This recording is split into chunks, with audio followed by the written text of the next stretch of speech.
सुनेत्रा पवार आज बारामती पोटनिवडणुकीचा उमेदवारी अर्ज दाखल करणार। अर्ज भरण्याआधी अजित पवारांच्या स्मृतीस्थळाचं घेतलं दर्शन। महापुरुषांनाही सुनेत्रा पवारांकडून अभिवादन।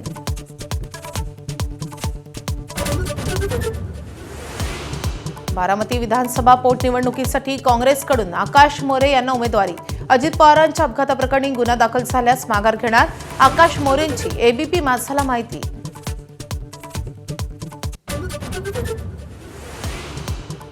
ओबीसी आंदोलक लक्ष्मण हाकेंची बारामती निवडणुकीतून माघार। दत्तात्रय भरणेंसोबतच्या चर्चेनंतर हाकेंचा निर्णय।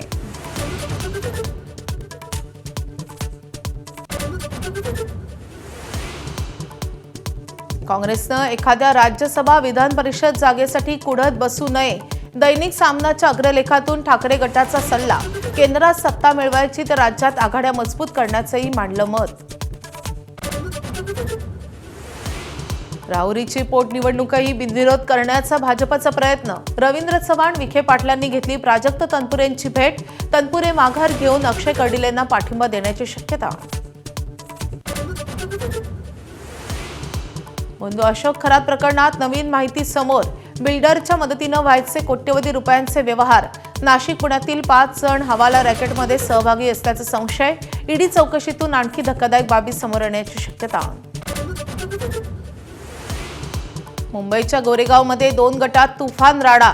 एकाच गल्लीतल्या 2 धर्मियांमधल्या जुन्या दुश्मनीतून राडा। 4 ते 5 लोक गंभीर जखमी, 8 जणांना अटक। युद्धाच्या 38व्या दिवसानंतर इराण अमेरिकेत मध्यस्थांमार्फत शस्त्रसंधीची चर्चा। 45 दिवसांच्या शस्त्रसंधीचा इराणचा प्रस्ताव। सूत्रांची माहिती तर शस्त्रसंधी झाल्यास युद्ध कायमचं थांबेल असा विश्वास। युद्ध थांबण्याची चिन्ह दिसत नसल्यानं कच्च्या तेलाच्या दरानं उचल खाल्ली। बॅरेलचा भाव गेला $111वर। अमेरिकेच्या कच्च्या तेलाच्या किमती पोहोचल्या $115वर।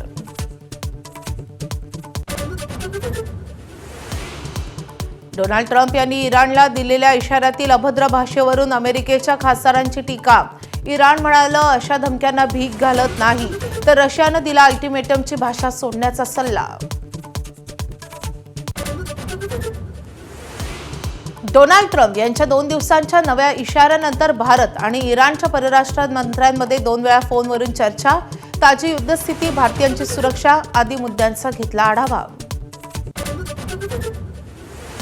देशभर एलपीजीला पर्याय म्हणून पीएनजी गॅसला मोठी पसंती। युद्ध सुरू झाल्यापासून महिन्याभरात 8 लाख नवे कनेक्शन्स।